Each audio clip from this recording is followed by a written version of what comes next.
नमस्कार दोस्तों। आज हम भगवान शिव और नारद की कथा कहेंगे। वीडियो में अंत तक बने रहना और कथा का लुत्फ़ उठाना। एक बार फिर से देवऋषि नारद के मन में एक अभिमान पैदा हो गया कि वे ही भगवान विष्णु के सबसे बड़े भक्त हैं। वे सोचने लगे, मैं रात दिन भगवान विष्णु का गुणगान करता हूँ, फिर भी संसार में मुझसे बड़ा भक्त कौन हो सकता है। किंतु पता नहीं श्री हरि मुझे ऐसा समझते हैं या नहीं। यह विचार कर नारद भगवान विष्णु के पास क्षीर सागर में पहुँच गए और उन्हें प्रणाम किया। विष्णु जी बोले, आओ नारद, कहो कैसे हो, कैसे आना हुआ। तो नारद बोले, भगवान मैं आपसे एक बात पूछने आया हूँ। भगवान विष्णु बोले, मैं तुम्हारे मन की बात जानता हूँ नारद, फिर भी तुम्हारे मुख से सुनना चाहता हूँ। नारद ने कहा, हे देव, मैं जीवन भर आपका गुणगान करता हूँ। पल पल हर क्षण मुझे बस आपका ही ध्यान रहता है। आप मुझे यह बताइए कि क्या मुझसे भी बड़ा भक्त कोई अन्य है इस संसार में आपका। तो भगवान विष्णु समझ तो पहले ही गए थे कि नारद को अपनी भक्ति का अभिमान पैदा हो गया है, किंतु अपने मन की बात छुपाकर वे बोले, नारद, इस प्रश्न के लिए तो तुम्हें मेरे साथ मृत्यु लोक चलना पड़ेगा। नारद बोले, ठीक है भगवान, मैं मृत्यु लोक चलने के लिए तैयार हूँ। भगवान विष्णु नारद को लेकर मृत्यु लोक चले पड़े। धरती पर पहुंचकर दोनों ने किसान का भेष धारण किया और एक गांव के किनारे बनी एक झोपड़ी में की ओर चल पड़े। विष्णु बोले, नारद, मेरा एक बहुत बड़ा भक्त यहाँ इस कुटिया में रहता है। आश्चर्य है, क्या मुझसे बढ़कर भी किसी की भक्ति हो सकती है। नारद के मुख से निकला, क्या वह भी मेरी तरह आपका ध्यान लगाए रहता है। आओ स्वयं ही जान लोगे। विष्णु ने कहा और उस कुटिया की ओर बढ़ गए। किसान उस समय कुटिया के बाहर अपनी गाय को बांध रहा था। किसान उस समय कुटिया के बाहर अपनी गाय को बांध रहा था। उसके मन में हरि हरि गोविंद का स्वर निकल रहा था। किसान भेषधारी विष्णु ने उनके निकट जाकर नारायण नारायण कहा तो किसान ने विनीत स्वर में पूछा, आप कहाँ से आए हैं, मेरे लिए कोई सेवा हो तो बताइए। किसान जो भेष बदलकर भगवान विष्णु ने कहा, हम नगर जा रहे हैं पर अंधेरा है, वन में जंगली पशुओं का डर है, इसलिए रात भर आश्रय लेना चाहते हैं। किसान ने प्रसन्न भाव से कहा, मेरी कुटिया में आपका स्वागत है। भक्त और जो रखा सूखा घर में है आपके लिए हाजिर है। भगवान ने मुझे आप लोगों की सेवा करने का अवसर दिया है, बड़ी कृपया हुई। उनकी बाहर दलान में एक खटिया पर दोनों को बिठाकर किसान अंदर चला गया और अपनी पत्नी से कहा, देवी, दो अतिथि आए हैं। किसान की पत्नी उस समय अपने बच्चों को भोजन परोस रही थी। धीरे से आटे का बर्तन देखती हुई बोली, घर में इतना शाही आटा है और ये बच्चे और भोजन मांग रहे हैं। किसान बोला, कोई बात नहीं, अतिथियों को पेट भर भोजन कराएंगे। तुम बच्चों को आज कांजी बनाकर पिला देना।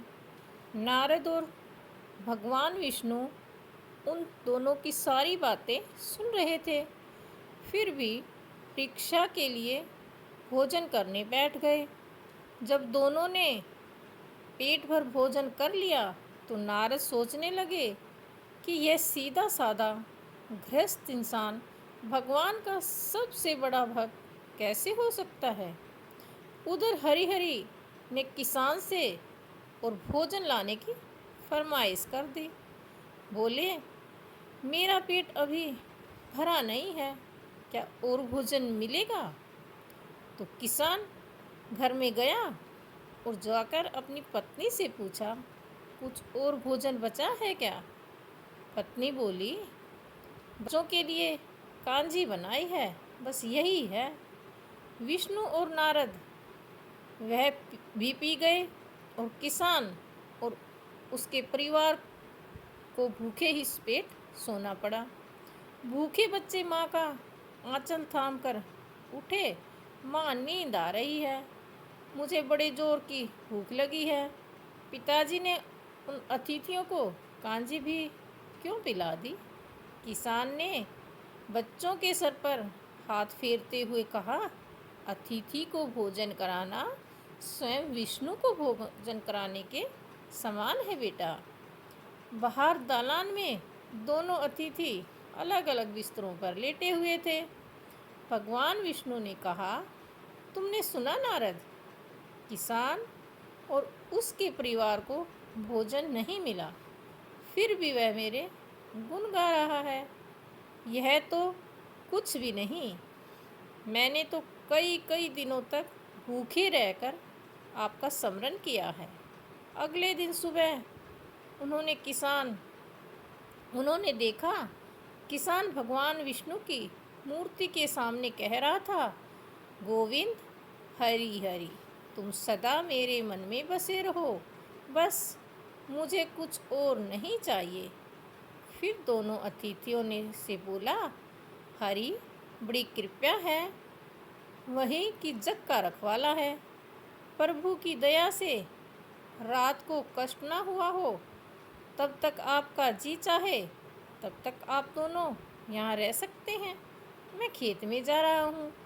किसान भेष बोला और भेष बदले हुए हरि बोले, हम भी तुम्हारे साथ चलेंगे, तुम्हें कोई आपत्ति ना हो तो। नारद और विष्णु भगवान किसान के साथ उसके खेत में गए। किसान बोला, यही है आपका खेत, अब मैं अपना काम करूँगा, गोविंद हरि हरि। नारद बोले, तुम तो सत्य पुरुष हो, भगवान के बड़े भक्त हो, हर घड़ी उनका नाम ले लेते रहते हो।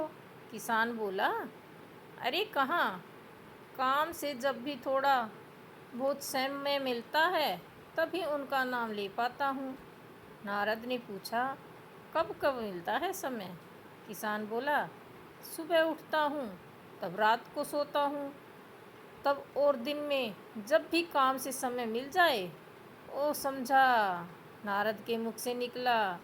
दोनों जब किसान से विदा लेकर चले तो नारद ने नरम स्वभाव से कहा, आपने सुना भगवान, वह सुबह शाम 2 बार ही आपका स्मरण करता है, जबकि मैं हर समय ध्यान करता हूँ, फिर भी आप उसे महान भगत बताते हैं।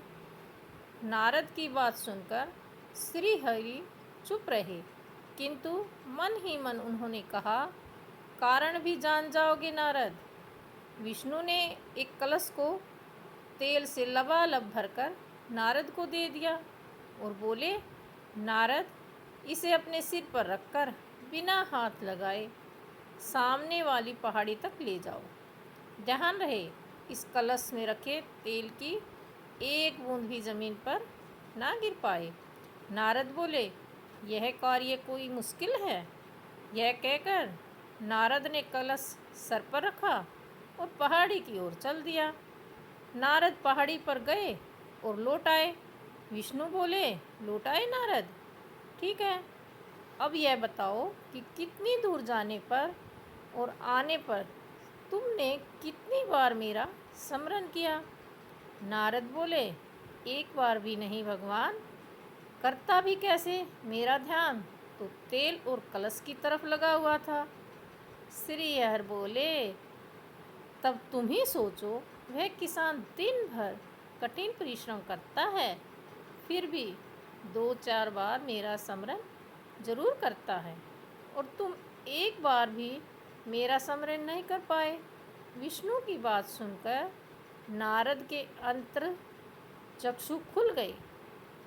वह श्री हरि के चरणों में गिरकर बोले, मान गया प्रभु, जो संसार के झंझटों में रहकर भी आपका नाम स्मरण करते हैं, वे ही सबसे बड़े भक्त हैं। तो ये कहानी आपको कैसी लगी कमेंट बॉक्स में ज़रूर बताएं, और ऐसी कहानियाँ सुनने के लिए सरल ज्ञान चैनल को सब्सक्राइब करें, बेल घंटी के साथ प्रेस करें, ताकि हर वीडियो का नोटिफिकेशन आपके पास पहुँचे और किसी भी वीडियो से आप वंचित न रहें। बोले जय हरि हरि।